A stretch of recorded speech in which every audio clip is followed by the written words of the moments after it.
pessoal, aqui é o Yuri de Itaí, fundador da Linvici. Eu sei, vocês sabem que figurinha repetida não completa álbum, mas eu tô aqui de novo para a segunda temporada do podcast A Jornada do Sebrae Startups. Já começando o primeiro episódio dessa temporada, vou pedir para vocês se inscreverem no canal, na plataforma de áudio favorito de vocês, ativar o sininho para notificação e ficar sempre esperto para quando chegar um episódio novo, ou seguir o Sebrae Startups nas redes sociais para vocês terem sempre notícia de conteúdo novo por aqui. Bom, nesse primeiro episódio nós vamos falar com duas pessoas que eu gosto muito e que têm uma história muito boa, e nós vamos falar sobre IA especificamente hoje. E é a Silvia Bastos, do The Shift, e o Vitor Salles, do iFood. E ex-Requima, né? Nós vamos falar um pouco sobre a jornada anterior também. Então, muito obrigado por vocês terem vindo. Feliz demais de ter vocês dois aqui. Acho que nós vamos ter uma conversa boa e divertida. Então me conta, Silvia, como é que é a sua história como jornalista, né? E quando é que você criou o The Shift e o que o The Shift faz? Faz um pitch rapidinho pra gente aí. Tá bom, rapidão. Bom, primeiro, um super prazer ver vocês dois. Você, eu conheço de tanta longa data, o Vitor, conhecendo agora. E obrigada pelo convite, é sempre super bacana. Bom, eu sou jornalista de tecnologia, já há mais de 30 anos, né? Não vou agregar o segundo da casa dos 30, que é para não aumentar muito. Mas, enfim, passei por diversas experiências de escrever, até gerir empresa de mídia. Em 2018, na verdade, eu e a minha sócia, que é a Cristiane De Luca, que a gente trabalha juntas há séculos também, a gente chegou à conclusão de que a gente está cansado de falar, de escrever sobre TI. E aí a pergunta era, o que é que tem de novo daqui para frente? E por que não empreender mesmo quando você está acima dos 50? E aí veio a ideia, bom, a única coisa nova que tem daqui para frente é a disrupção, porque ela vai ser constante. Você pode até ter toda a transformação digital acontecendo, a disrupção vai continuar acontecendo.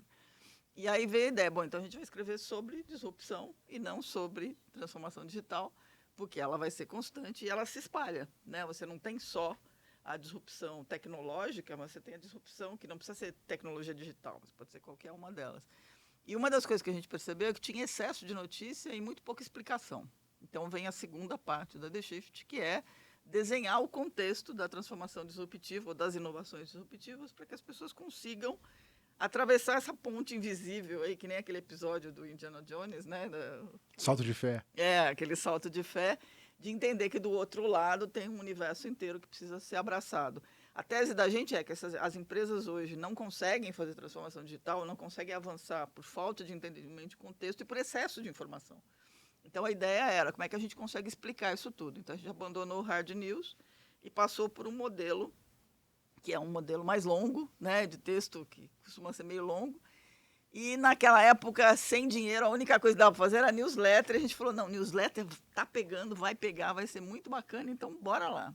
A gente começou em 2019 com a The Shift como newsletter para 150 pessoas, hoje tem quase 10 mil. E a gente seguiu por esse caminho. Dali evoluiu para o podcast, mas a proposta é como é que a gente ajuda as empresas, principalmente as incumbentes, a entender os contextos, e agora o contexto está mais quente ainda, e fazer essa passagem.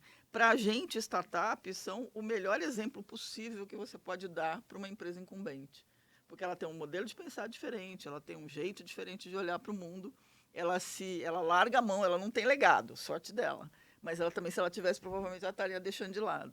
Então, a gente usa muito, a gente não escreve sobre startups para startups, mas sobre startups para incumbentes, para que eles entendam o modelo. Então, simplificando, já passei dos 3 minutos. Não, relaxa. Explica para o pessoal o que é incumbente, que o pessoal não sabe o que é incumbente. São as empresas tradicionais. Os que né? já Você estão no tem mercado. As desafiantes, né? As que novas são entrantes, as disruptoras, as entrantes, e você tem as incumbentes que estão ali tomando conta, né, do cercadinho para não perder nenhum pedaço, enquanto isso vão sendo comidas pelas beiradas, obviamente. Inclusive, normalmente são os incumbentes que compram as startups, né? Geralmente, ultimamente, tá bom o mercado tá bom para mercado, isso. Tá bom o mercado para isso. Por falar de comprar startups, me conta um pouco como é que era a sua jornada empreendedora antes do iFood. Vou tentar resumir também. Então, eu sou formado em computação, né? E aí, por volta ali do quinto, sexto período, em 2008, eu montei uma startup de inteligência artificial com alguns colegas de sala, né? A gente teve outros sócios também dentro dessa jornada recebemos investimento, a empresa cresceu, a gente virou referência na América Latina, né, dentro desse tema. Então, a gente tinha, se pegar ali a lista das 100 maiores empresas do Brasil, quase todas foram clientes da Requima, né? E em 2019, a gente fez um movimento para vender essa empresa para o iFood, né? Que era um case que fazia muito, muito sentido para a gente e fazia sentido para eles, né? Então, assim, era uma peça-chave importante para um crescimento exponencial que a empresa estava se alavancando para poder fazer em cima de tecnologia. Só para ter uma ideia, na época o iFood já tinha um time, né, que trabalhava com ciência de dados. Esse time tinha mais ou menos umas 30 pessoas, a gente trouxe mais umas 30 pessoas da Requima. Hoje só o time de inteligência artificial, né, que é uma das diretorias, tem 400 pessoas, né? A gente deve ter hoje um dos maiores times dessa área da América Latina. É um time muito forte, muito capacitado, tem mais de 150 projetos de inteligência artificial especificamente rodando dentro do iFood hoje. Então, assim, muito dessa jornada de como fazer isso, eu aprendi na Requima, né? E repliquei junto com vários dos meus sócios que estão lá comigo até hoje.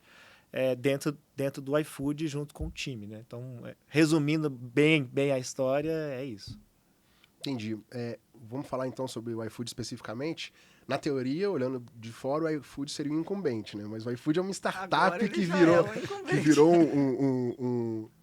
um grupo grande, a Movile, o iFood, aquela massa de gente e tecnologia e produto e receita, né? Crescendo muito com o Fabrício tocando lá. O Fabrício é CEO do iFood, né? Sim. Focado especialmente no iFood. Isso, CEO do iFood. E a impressão que eu tenho é que... Bom, como a Silvia falou um pouco do passado, né? Eu na faculdade também trabalhava com inteligência artificial no final da graduação e no mestrado. E eu fazia um sistema de reconhecimento de faces. Então é tipo um Face ID com um PCzinho velho e uma câmerinha muito velha. E naquela época eu tinha feito um algoritmo super legal. Falei, cara, eu acho que isso aqui funciona, mas a tecnologia daquela época não era suficiente para poder rodar isso aí numa aplicação real. Então, meio que abandonei essa coisa da IA. Bem no começo, fui mexer com IA para outras coisas. Mas a inteligência artificial que a gente trabalhava naquela época é a inteligência artificial de transformador, classificador, rede neural, treinamento, dataset, teste set, aquela coisa de cair de cabeça, ficar a noite inteira esperando o modelo treinar, olhar de manhã e não deu certo, vamos fazer de novo. Então era uma coisa muito mais artesanal, né? E conforme o tempo progrediu, hoje em dia a gente já tem plataformas de IA disponíveis, os transformadores hoje já são, né, utilizados por todo mundo, praticamente as pessoas normais. Mas a IA de hoje em dia é muito diferente daquela IA lá do começo. Na Requima, como é que foi a IA de vocês? Vocês tinham que bater cabeça ou tinham plataformas? Vocês eram uma deep tech ou vocês eram uma empresa que usava plataformas existentes para transformar os processos e produtos que vocês queriam fazer com IA? Como é que era essa pegada da Requima? Então, no nosso caso, a gente virou especialista no tema meio que sem saber, né? Porque a gente tinha um produto inicialmente que era uma ferramenta de monitoramento de mídias sociais. Isso em 2009, foi o primeiro produto da empresa. Só que, assim, dava muito trabalho fazer a classificação das coisas. Assim, era um tempo precioso que era tomado dos analistas, né? E que a gente começou a pensar mais ou menos assim: e se a gente criasse um programa de computador que replicasse o comportamento desse analista, né? Então, assim, o primeiro modelo que a gente fez foi em 2009, e a gente chamava ele de classificador de lixo. Então, imagina que eu faço um monitoramento de uma marca grande, né? Por exemplo, o Sebrae. E aí, quando eu pego o Sebrae, né, eu vou ter um monte de assuntos ali e que alguns, às vezes, não me interessam. Então, se só me interessa o assunto que está envolvido nesse podcast e o volume é muito grande, o resto é tudo lixo para mim, né? Então, quando eu estou fazendo essa análise, eu vou gastar muito tempo separando o lixo do que é relevante. Então, o que a gente fez foi um modelo que funcionasse quase como um filtro de spam, de e-mail, né? Que separasse o que é de fato relevante para o analista olhar. Então, se eu tenho 50 mil postagens e só 1.000 são relevantes, o robô classifica 49 mil para mim, fala que é lixo, e eu só foco nessas 1.000. Né? Então, essa Então, vocês buscaram um algoritmo que resolvesse o problema que vocês tinham na hora. Exato. E acharam que um classificador ou uma coisa desse tipo ia resolver. Exato. Então, essa era a proposta inicial. Então, assim... 2009. Em 2009. Foi o meu primeiro modelo de AI em produção, né? Uhum. Então, assim, nessa proposta inicial, a gente começou usando algoritmos bayesianos, né? O que tinha na época. A gente nem falava inteligência artificial, de fato. Mas, foi descobrindo no processo. Exato. Então, assim, na jornada de construção desse produto, né, a gente foi sofisticando o uso da tecnologia, né, e as formas como a gente fazia. Mas, naquela época, não existiam plataformas específicas. Então, a gente usava muita coisa open source, né? Então, fazia quase tudo dentro de casa mesmo, né? Mas eu acho que a gente já tinha uma vantagem que você não teve na sua época, que é a existência de computação em nuvem. Então, isso muda completamente o jogo, né? Não só o volume de dados, mas a computação em nuvem para esse tipo de tecnologia muda completamente. E a gente também pegou ali o surgimento dos algoritmos de deep learning, né? Então hoje que é a classe de algoritmos onde está o ChatGPT, por exemplo, né? Os LLMs, eles estão nessa mesma classe. Então, assim, o surgimento dessas tecnologias também fez um boom, né? Basicamente, o Google inventou quase tudo nessa área, trouxe para o mundo open source, publicando artigos, depois que já não era tão relevante para eles. O mundo open source fez as tecnologias que a gente usou, né? Hoje tem várias plataformas que são gigantescas, como Databricks, que a gente usa todo dia no iFood, por exemplo, e que a gente viu surgir, né? Assim, eu vi o Databricks nascer nas primeiras versões, né? O Spark nas primeiras versões. Então, teve um dos meus sócios que corrigiu um bug no Spark ali em 2014, se não me engano, né? Então, plataformas que hoje são amplamente utilizadas e que você consegue utilizar através de serviços como a Amazon, né? Você tem um serviço lá em que você usa o Spark como serviço, ou seja, já é a produtização de uma plataforma open source.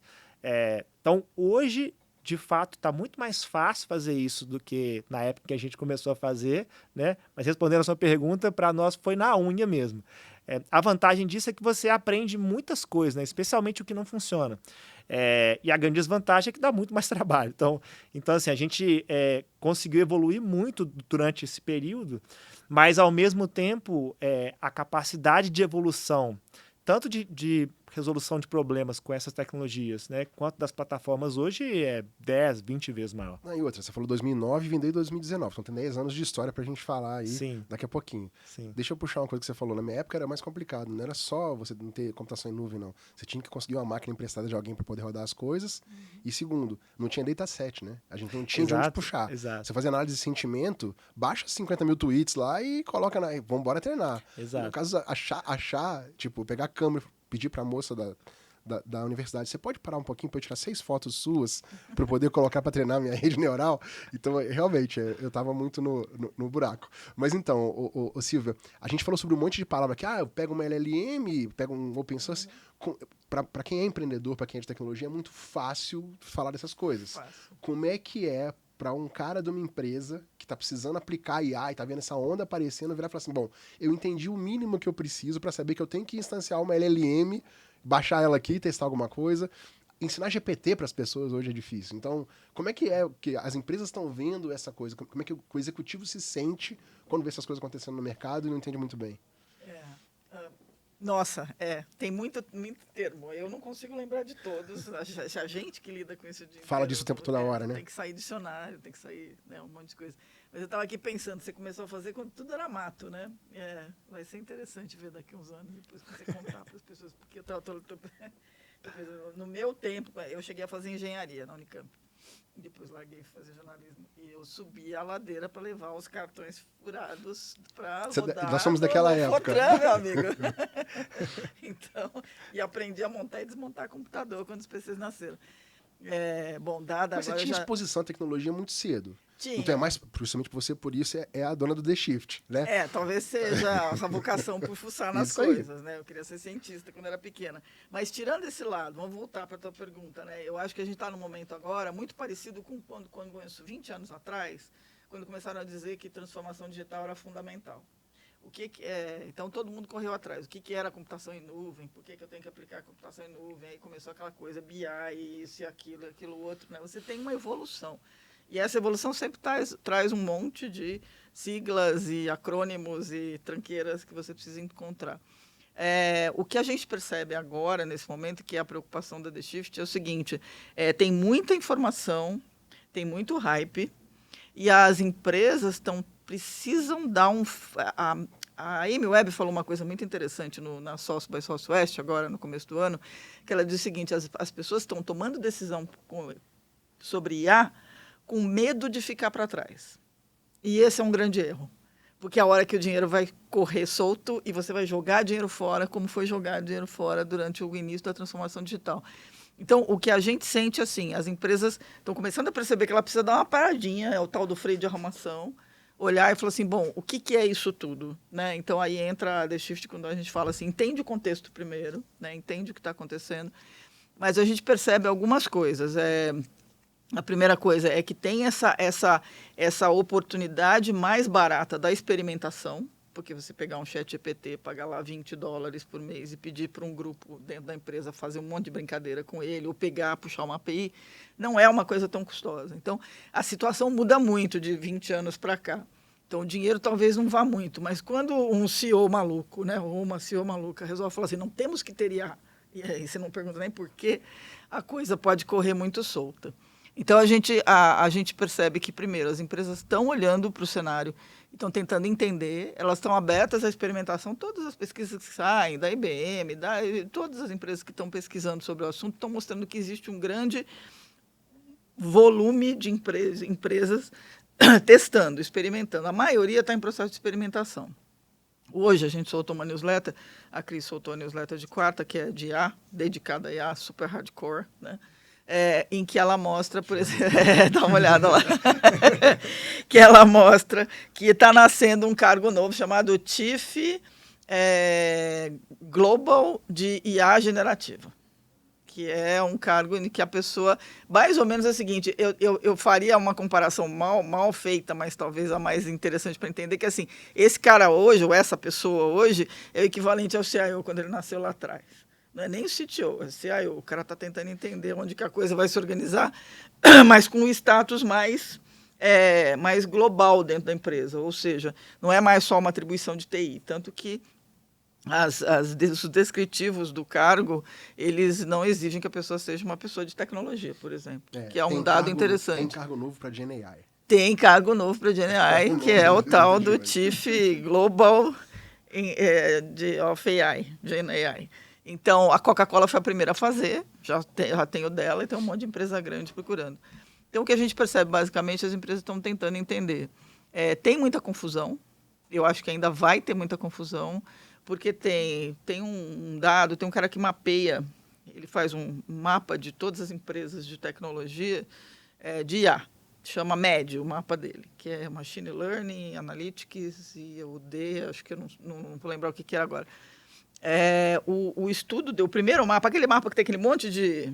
Aqueles mapas divididos em setores, tem setores, com aquele monte de logotipo, né? Que fica todo mundo olhando aquele mapão. Quando ele começou a fazer o primeiro em 2009, tinha 192 empresas. Hoje tem 2.100 e lá vai pedrada empresas no mapa que acabou de sair. Está na slide de hoje também. O by the way, estou aproveitando hoje até. Então, é muita informação. Mas a recomendação que a gente faz é sempre essa. Senta e entende. Né? Conversa. Primeiro entende. E acho que a primeira pergunta que tem que fazer é assim, para que eu quero? Que problema eu vou resolver? Né? Ou que produto eu vou fazer? Porque senão não rola. Eu acho que é o problema de sempre.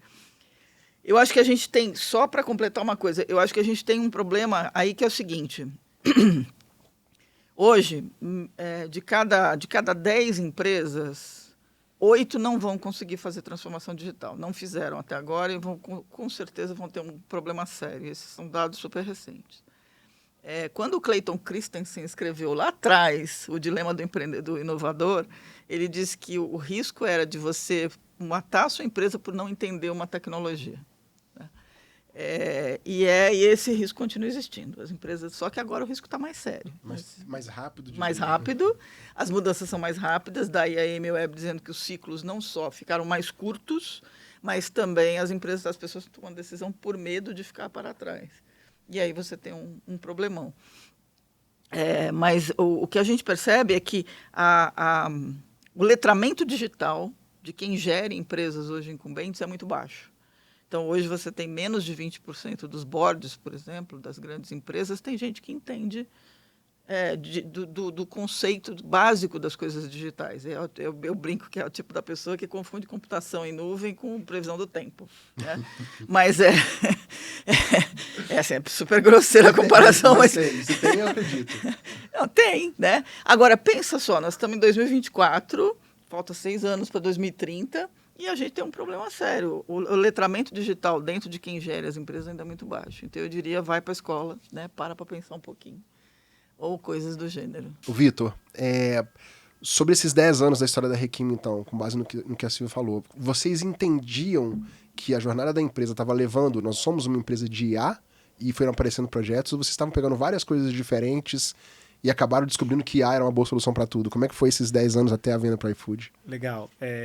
Então, assim, como eu comentei, a gente começou com uma jornada de um produto, né? Então, a gente tinha um produto e aí, ali por volta de 2014, a gente participou de um projeto gigantesco que envolvia o projeto de segurança da Copa do Mundo, né, que aconteceu no Brasil. E aí foi um projeto muito grande, né, envolvia o monitoramento de mídias sociais e trazer inteligência para o governo, né?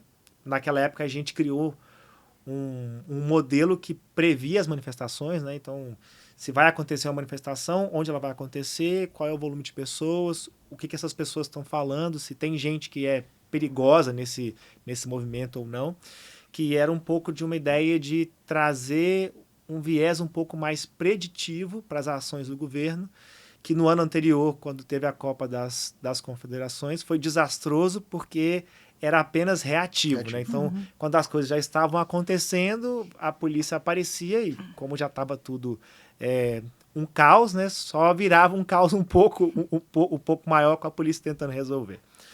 Então, dentro desse projeto, o que aconteceu? Além de ter sido a época que eu mais trabalhei na minha vida, né? Eu brinco que metade dos meus cabelos brancos eu ganhei lá. Então, essas cicatrizes de guerra a gente conquistou ali, só que esse projeto ele trouxe a semente de algo que foi muito importante, que é o seguinte: a gente de repente parou para pensar que o que a gente estava fazendo era muito maior do que o produto que a gente começou a criar. E aí, assim, eu costumo brincar que quando a gente está em dúvida na vida, né, a gente vai, sei lá, num psicólogo, um mentor, uma cartomante e tal.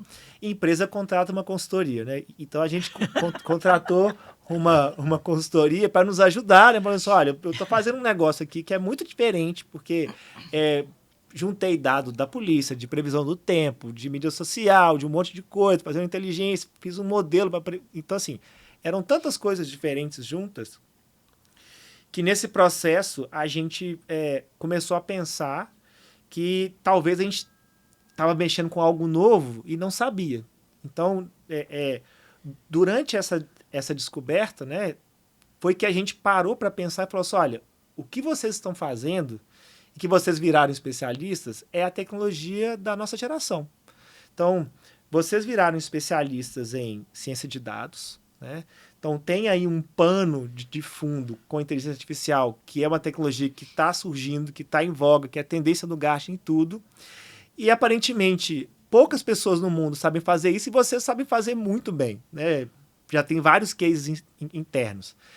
Inclusive, a marca Requima, ela surge naquele momento, que a ideia era pegar a tecnologia que a gente criou dentro de casa e trazer para o mercado, para as grandes empresas. Né? Então, muito dessa jornada que você falou de letramento, a gente também teve que passar.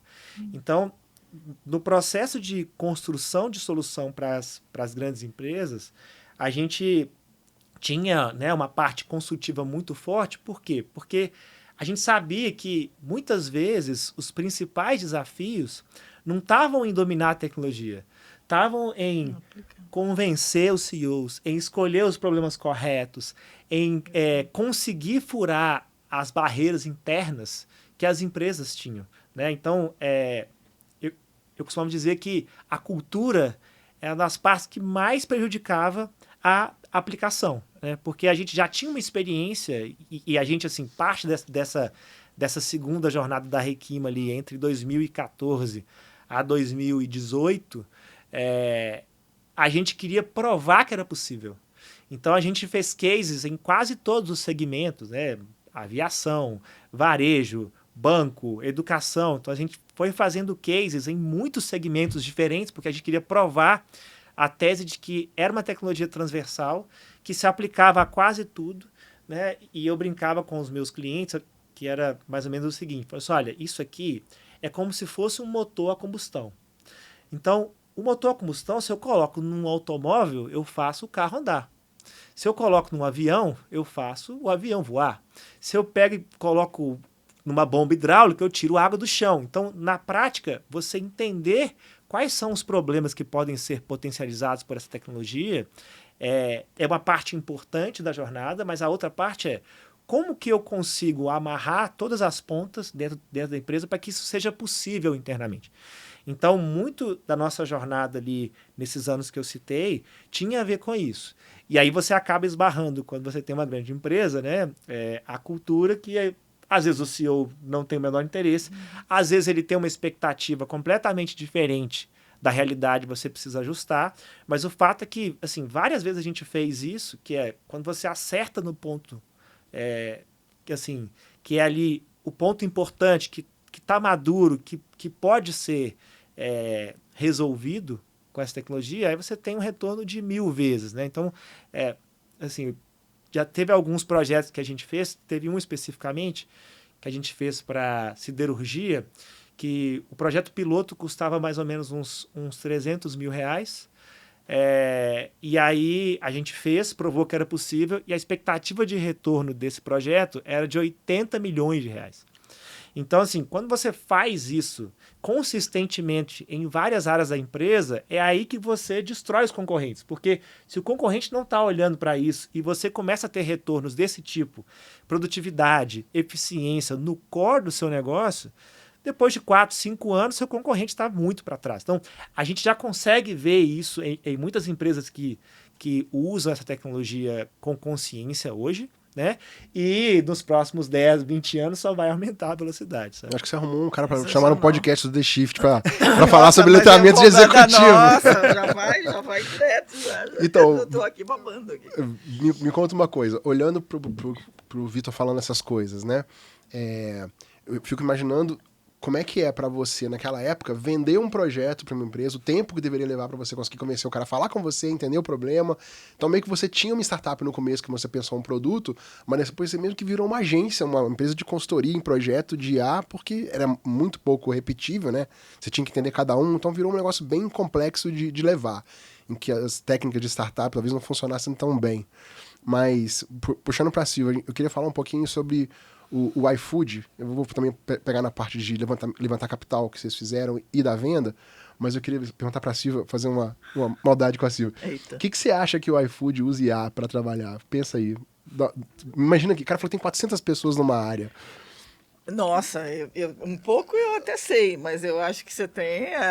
Primeiro, você tem questões super importantes, né? Porque você tem que saber o que está acontecendo com todos os fornecedores, com todos os parceiros da rede, para garantir que os pedidos vão chegar. Se você tem alguma mudança, sei lá, vai ter uma greve na cidade. Então você sabe que os tempos vão mudar, os tempos de entrega vão mudar. Se você não tem uma IA fazendo essas continhas o tempo todo, ou calculando, por exemplo, rota, ou seja lá o que for, você não dá conta. É mais ou menos o que a Domino's faz lá nos Estados Unidos, usando IA para saber que pizza ela vai vender mais dependendo do dia de jogo da NFL, né? Tem essa coisa também, toda quarta-feira, eu acho que toda quinta. É o Thursday Night Football, né?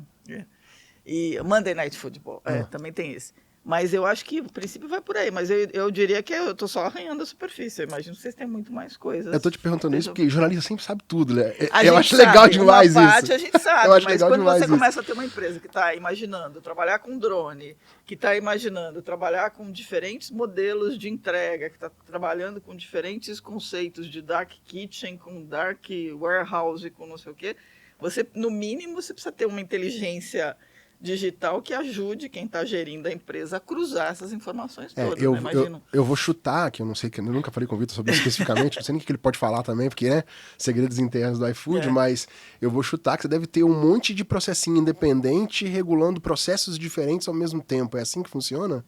Como é que é o que é essa Você equipe já de está na 400 fase pessoas? dos AI agents, por acaso? Tipo, ninguém faz mais nada, os caras fazem tudo sozinho, né? Não, ainda não.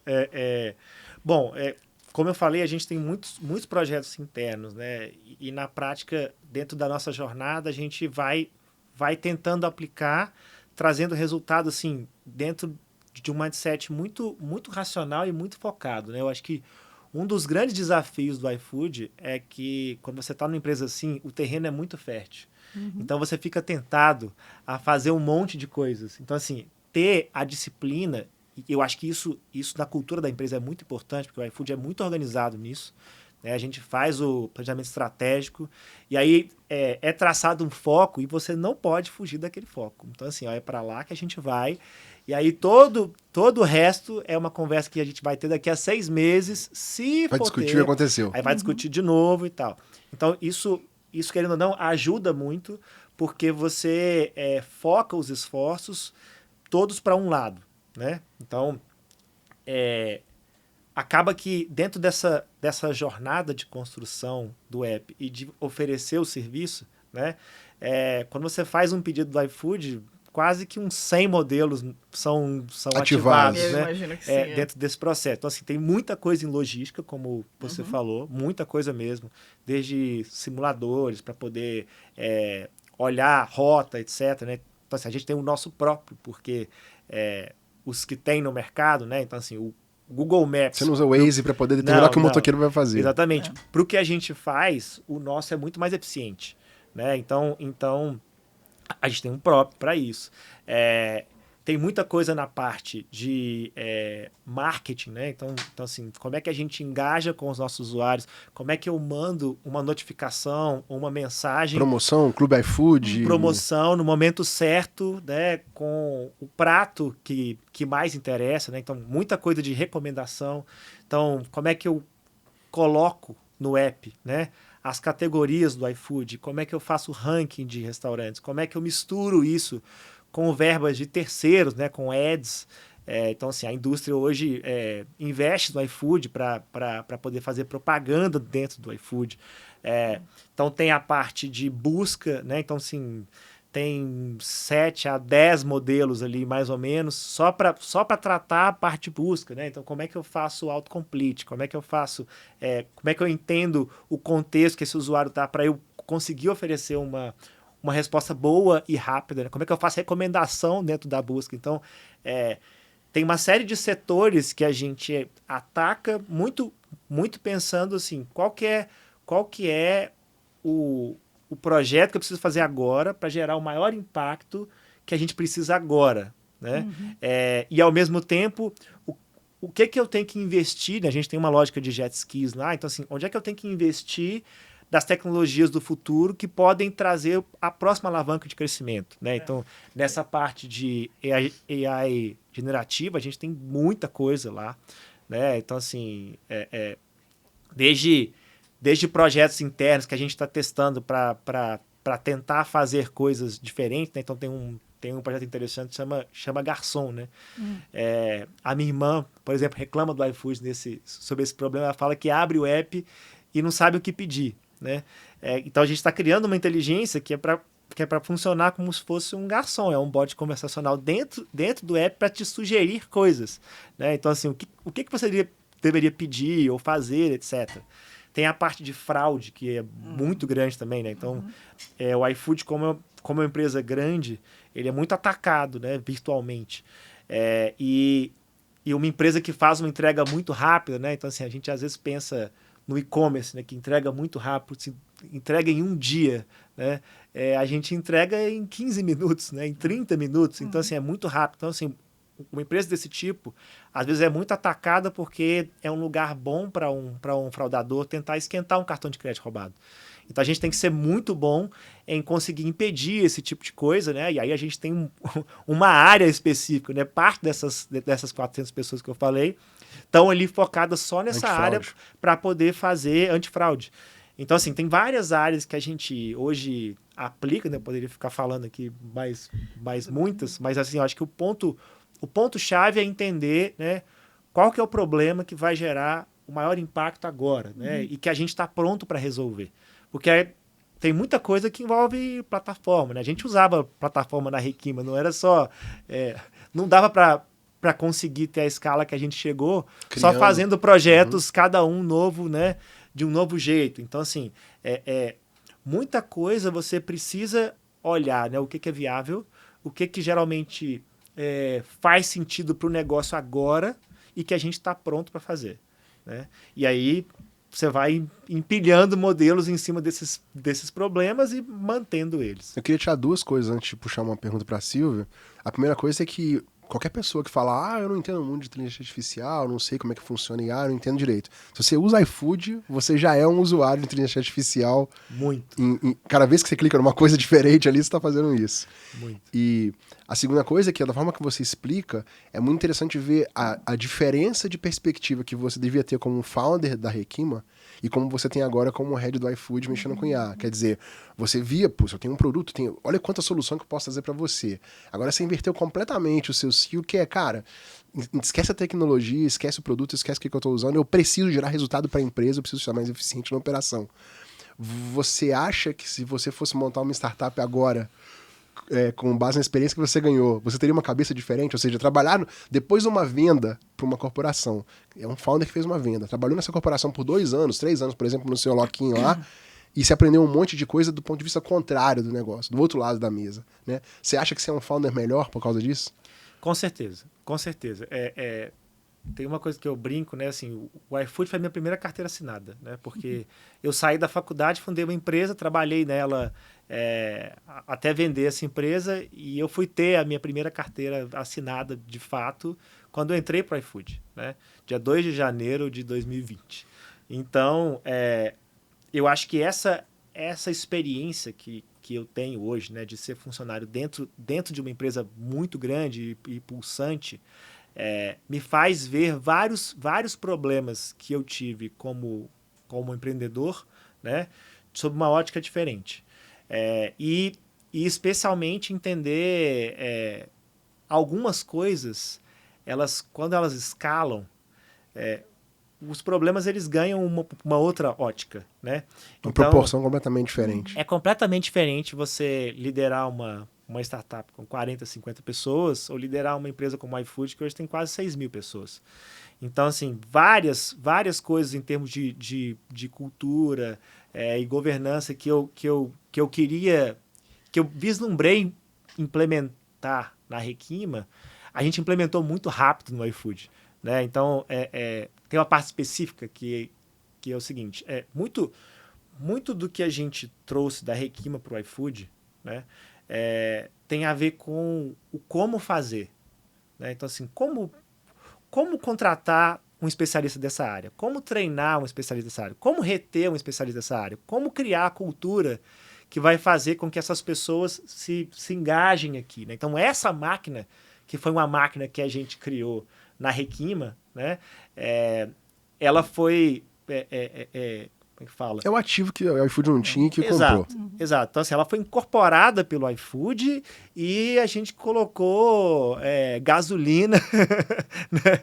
Assim, um motor a turbo, entendeu? E botou ela para funcionar. Então, assim, essa parte de entender que várias coisas que você, às vezes, visualiza, mas que, às vezes, a falta de recurso você não tem de fazer. E a hora de fazer, eu acho que é super importante, né? E fora a parte que você começa a entender também muitas dessas dinâmicas que, às vezes, só do lado do empreendedor, você não consegue entender, né? Que o dia a dia do funcionário. Não, né? política Então, assim, corporativa, dar exato. retorno com budget. PNL, né? isso Então, aí. assim, essas coisas que hoje, com certeza, é um conhecimento que eu adquiri no iFood, né? E que me tornaria um empreendedor melhor. Isso aí que é engraçado, né? Isso aí que o executivo domina. Ele domina, mas ele não domina outro. Eu fiquei aqui pensando, estava pensando no que você estava falando, e acho assim, por isso que tem uma explicação importante. Nem todo mundo pode ser empreendedor. Porque quando você falou, quando eu cheguei no iFood, estava tudo mais fácil, né? Implementar a governança. Por quê? Porque tinha um caminhão, né? A azeitona estava cansada, como diz a piada do bêbado, né? Mas, enfim, eu acho que tem um aspecto que é o seguinte: tem gente que precisa dessa estrutura organizadinha para pensar. Tem pessoas que não conseguem criar do nada.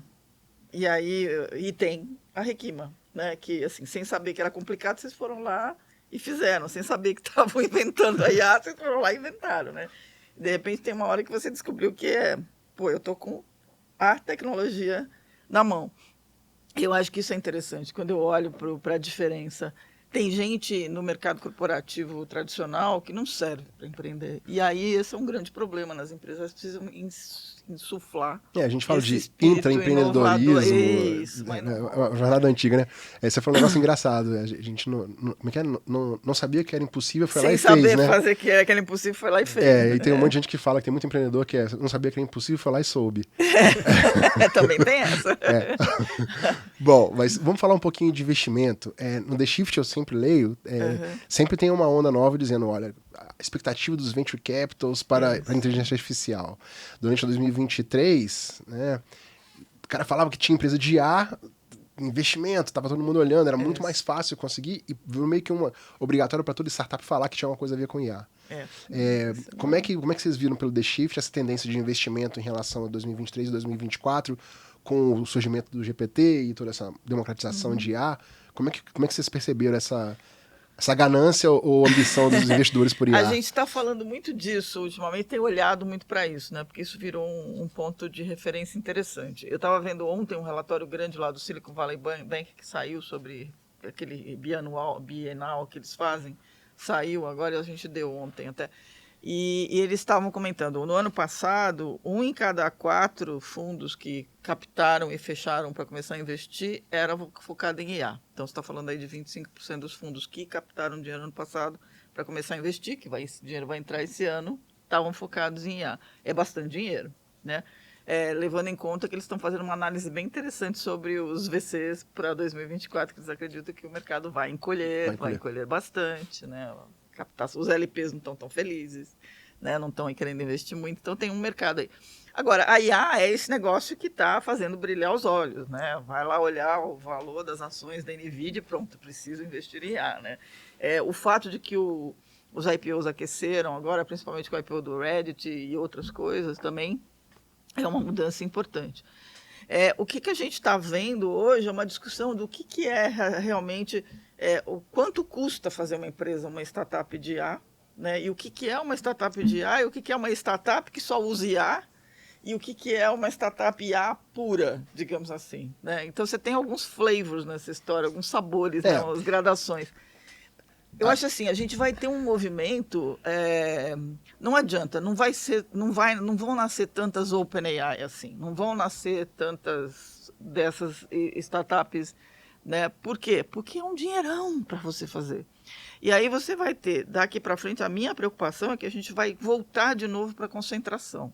Grande poder para as mesmas pessoas, e aí, de novo, a gente vai voltar na mesma discussão, só que com uma ferramenta muito mais perigosa. Eu estava olhando aqui muito medo disso. Sobre isso e procurando aqui, tem aquela escadinha que a NFX fez, que é um fundo de investimento, né, que falou de vários níveis diferentes. Então, a NFX fez a melhor análise possível, né, tipo, que eu acho sensacional. Quanto você fala que tem IA e quanto você realmente tem IA, né, e a gente está passando muito por esse momento. Hoje em dia, pelo que eu entendi, as corporações realmente estão muito perdidas, os fundos de investimento estavam muito atrás disso em 2023, a coisa mudou um pouco, a OpenAI vai ser mesmo uma grande potência, tem alguns caras desafiando esse negócio, mas como a Microsoft aliada com eles vai fazer bastante diferença, eles provavelmente vão continuar crescendo. As pessoas já usam IA no dia a dia, os professores têm dificuldade na escola com alunos usando GPT, hoje meu pair programming é todo no GPT, eu que você acha desse trecho de código? Você podia melhorar isso aqui. Então, assim, já tá muito entranhado na vida das pessoas, está muito presente na vida de todo mundo. Então, eu acho que, sim, os investidores não vão conseguir entender muito bem como é que isso funciona. Alguns fundos específicos vão investir em coisas que não tem nada a ver. Muita gente levantou capital recentemente por falar que tinha AI de verdade, o cara tá usando, né, uma coisa que está pronta no mercado. É isso. Não é ruim usar uma coisa que está pronta no mercado, mas não é o pulo do gato. Então, assim, a gente fez um podcast super recente agora para discutir isso aí. Quer dizer, toda empresa vai ser uma empresa de IA? Essa era a pergunta, a tese do podcast. A gente chegou à conclusão de que não é bem assim, né? Você tem um aspecto que é o seguinte: as empresas que vão saltar são aquelas que conseguirem fazer uma IA, um produto com IA, que só pode existir por causa da IA.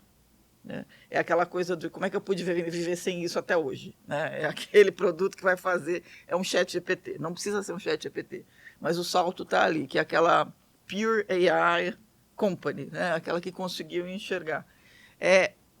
Vão ter outras empresas que vão oferecer a IA embedada com outros tipos plataformas, de produto. Quer dizer, a gente está falando aqui de como o iFood está embedando IA, mas o produto do iFood não é IA. Né? O produto do iFood é entrega, é satisfação da minha necessidade de ter alguma coisa para comer ou para usar.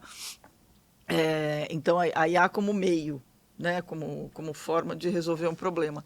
Vão ter? Vão, mas como diz a moça da NFX, nesse momento, por conta da facilidade das ferramentas que estão disponíveis, qualquer pessoa pode ter a ferramenta, a diferenciação começa a ficar mais complicada. E aí, quando ela diz que a IA hoje é água, né? Quando você põe ela em várias garrafinhas, você não tem diferença nenhuma, porque vai ser tudo transparente. Então, ela coloca uma tese interessante, que eu acho bem interessante, que é de que hoje as empresas incumbentes têm, por incrível que pareça, a possibilidade de competir quase de igual para igual com uma startup que quer fazer IA, porque as ferramentas estão acessíveis para ambas no momento em que ninguém está entendendo o que isso vai virar. Então, um time muito entendedor numa corporação. Para mim, assim, é um dos melhores momentos que a gente pode estar vivendo hoje. Um momento histórico absolutamente Forrest Gump, caixa de bombom. Futuros entendeu? Possíveis, Você nunca sabe o que vai sair daquela Futuros caixinha. possíveis. E aí é uma loucura, porque eu tenho muito medo do que vem. Eu sou assim, eu não sei se eu sou uma otimista cautelosa ou uma pessimista esperançosa, entendeu? Mas eu tô assim, dependendo da situação, você tem um copo meio cheio e meio vazio. A gente não tem tempo para falar tudo que a gente gostaria, né? Falar sobre governança de IA, como é que as empresas têm que preocupar com os dados dela que estão entrando na plataforma, falar sobre o quanto você deixa a sua vida ser tomada pela IA. Hoje, se a gente desliga todos esses agentes do iFood ao mesmo tempo, nós vamos ter um problema. Né? Um problemão na empresa. Um problemão na empresa. Cabeças serão cortadas. Exato. Então, assim, sim, é uma tendência irreversível. Se você for fazer uma startup que cria uma solução de IA, você vai ter muito mais chance de ter sucesso, desde que você passe pela jornada que vocês passaram de conseguir aplicar isso e ser relevante para quem está comprando aquela ferramenta, o produto, etc. Né? Mas acho que meio que já ficou definido que 2024 para frente, IA tem que ser parte integrante de qualquer projeto, você tem que focar em eficiência com IA, no seu dia a dia tem que focar em eficiência com IA, pessoalmente usar para fazer suas coisas, e hoje em dia meio que aprender a usar o Word nos anos 90, né? Eu aprendi um cursinho de informática, Excel, né? sem usar IA, entendeu? Mas eu só colocaria um ponto ali, a IA ela não consegue resolver todos os problemas. Eu acho que as pessoas vão enxergar a IA como a bala de prata, a panaceia da humanidade, tem coisas que ela não consegue. Né? A IA generativa, por exemplo, não adianta você querer encaixar uma coisa redonda numa caixinha. No dia que esse episódio aqui passar, às vezes já aconteceu alguma coisa. Isso é que é o perigo. A gente já avançou. Mas esse é o lado legal. A gente tá falando agora, né? E eu não sei, você que vai ouvir a gente daqui no dia que o episódio for pro ar, vai saber se eu tenho que engolir minhas palavras. Eu não falei um monte de sopa de letrinha aqui, porque eu sei que vai ter uma coisa melhor daqui a pouco, então... Vai ter, vai saber quem comprou quem. Bom, nunca se sabe. Pra gente terminar então, eu queria que vocês deixassem ou uma dica, ou um conteúdo, ou um podcast, ou uma sugestão, um conselho que vocês queiram dar pros empreendedores que trabalham com startups e querem colocar IA ou trabalhar com isso de alguma forma. O que você pode sugerir para esse pessoal? Tá, eu queria deixar duas dicas. Um é um livro de empreendedorismo especificamente, chama The Hard Things About the Hard Things, que é um livro que, quando eu li, me marcou muito, né? Então, recomendo, acho que para todo mundo que quer empreender, ele fala um pouco sobre o lado difícil das coisas, e que, dependendo do que você faz, é muito difícil mesmo. Então, assim, é bem legal. E para inteligência artificial, tem um curso de um cara, eu acho que ele é chinês, se chama Andrew Nin. Você consegue achar dentro do Coursera. É muito bom, porque eu acho que ele dá uma base interessante, sabe? Sobre o que é a tecnologia, o que ela é capaz de fazer. E aí, eu acho que é um bom ponto de partida, porque existe sempre o risco, quando você tem uma tecnologia nova, primeiro da gente subestimá-la, né? Então a gente tende a subestimar o que a gente consegue fazer com ela daqui a 30 anos. Então pode ser que seja uma coisa que a gente não consegue enxergar hoje, né? E geralmente não consegue mesmo. E a gente tende a hiperestimar o que a gente consegue fazer no curto prazo, né? Então, assim, hoje a gente está, na minha opinião, no início da jornada ainda. E nesse início da jornada, com a evolução dessas tecnologias e com todas essas empresas grandes agora, né? Assim, eu acho que o grande ponto da OpenAI é que ela abriu a porteira, né? Então, todas as outras empresas que estavam com medo de soltar as coisas por conta do jurídico, agora esse medo, de repente, passou em 2024. Eu acho que a tendência é a gente ter uma aceleração muito grande de muitas coisas, né? Então, é difícil prever o que vai acontecer de fato. Mas a gente está no início da jornada ainda, tem muita coisa por vir, né? E é legal entender essa parte. Certamente, não é uma bala de prata, é uma nova tecnologia, mas a gente costuma brincar internamente, é como se fosse você analisar, né, o algoritmo do ChatGPT, né, o LLM, ele quando a gente olha para a AI generativa, é como se fosse um martelo, né? Para quem só tem martelo, tudo parece prego. Então, o que o pessoal está fazendo hoje é pegar aquilo lá e tentar bater em qualquer coisa como se fosse prego. Obviamente, não é um martelo comum, né? A gente brinca que é como se fosse um martelo de Thor. Então, assim, é um baita martelo, né? Então, esses modelos de fundação, eles vão mudar muita coisa e eles abrem uma classe gigantesca de problemas que a gente não conseguia resolver antes, aplicações. E que agora consegue resolver. Mas, assim, eu acho que olhar para as tecnologias sobre essa ótica de como é que eu consigo aproveitar isso e sem olhar, né, achando que isso vai mudar absolutamente tudo, eu acho que vai mudar muita coisa. Algumas coisas nunca mudam e é como todos os outros ciclos, né? A diferença é que a velocidade está tão grande que a gente vai ficando meio maluco, mas é assim mesmo. Diz aí, Que Silvia. legal. Bom, eu acho que tem algumas coisas. A primeira delas é, assim, as plataformas estão aí, o Vitor falou esse negócio de vamos lá fazer e dane-se a questão jurídica. Sugestão, não façam isso numa empresa também. Peraí, não foi isso que eu falei. Eu tô falando sobre o que está acontecendo. Claro, exatamente. Não, saiu todo mundo correndo. Exatamente. Mas founder Agora, move fast and break things, né? Mas na corporação... Na corporação, Não. Eu acho que tem uma questão importante, assim, precisa entender o que é a IA fora e o que é a IA dentro. E IA precisa de dados. Então, se eu vou dar uma recomendação, tenha certeza que você tem os dados, né? Acho que é a primeira questão, e acho que o Vitor vai concordar comigo, sem dados não faz nada, né? E outra, tenha certeza que os dados são seus, né? Porque essa é a grande discussão. IP, que é propriedade intelectual, vai ser um dos grandes pontos fundamentais daqui para frente, para qualquer empresa que queira mexer com IA. Vai ser fundamental, vai ter muita discussão, já está tendo, né? E se você tem uma base de conteúdo interessante, pode ser que você ganhe muito dinheiro com a IA, porque os caras vão ter que licenciar, né, para treinar os modelos. Então tem um movimento muito interessante aí. Agora, a gente está num momento em que tudo é muito novo, a gente está descobrindo, é como se a gente fosse aqueles artesãos lá da época da Revolução Industrial que ficavam lá tecendo com a mão e de repente aparece um negócio chamado, né, Máquina a vapor. Máquina a vapor, e aí, cadê meu emprego, cadê meu trabalho, cadê meu propósito, cadê tudo? Então, eu acho que esse é um momento que a gente é ímpar na história. Essa geração agora, a Jane Fonda diz que a gente é a primeira geração a sentir os impactos da crise climática de verdade e a última a poder fazer alguma coisa sobre ela, né? Eu diria que a gente está mais ou menos assim com a IA. E eu diria que se a gente não fizer direito a IA, pode ser que, e a gente não fizer direito à sustentabilidade do planeta, pode ser que o planeta acabe antes da IA ter o benefício que a gente esperaria que ela tenha. Tem um livro que eu queria recomendar, que assim, a gente falou muito do começo de vocês e tudo. Tem uma pessoa que eu admiro profundamente, que é a Fei-Fei Li, que é parceira do Andrew Ng, né? E ambos são pessoas absolutamente sensacionais. O Andrew Ng, entre outras coisas, é um dos fundadores do Coursera, né? Quer dizer, é um cara absolutamente sensacional.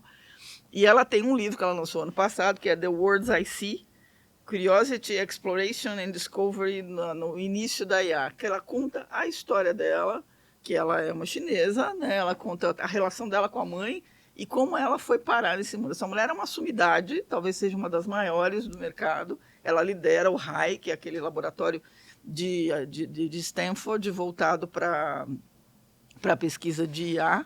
Uma das grandes discussões deles é com relação ao uso ético e o uso dos transformers e o uso dos grandes modelos fundacionais. Então, eles são muito à frente, né? E eu diria que ler o livro dela é muito legal, porque ela é uma mistura de memória com visão que meninos eu vi, sabe? Eu estava lá quando a coisa nasceu. Então, acho que nesse momento é um momento de entender. Ó, gente, muito obrigado mesmo por vocês estarem aqui, passar esse tempo juntos. Foi legal a gente se ver, né?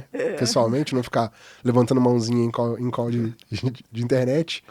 Mas acho que foi legal pra gente inaugurar a temporada. Então, valeu mesmo. Pessoal, então é o seguinte, assine theshift.info, compre no iFood e continue de olho aqui nos próximos episódios da temporada, segunda temporada do podcast A Jornada do Sebrae Startups.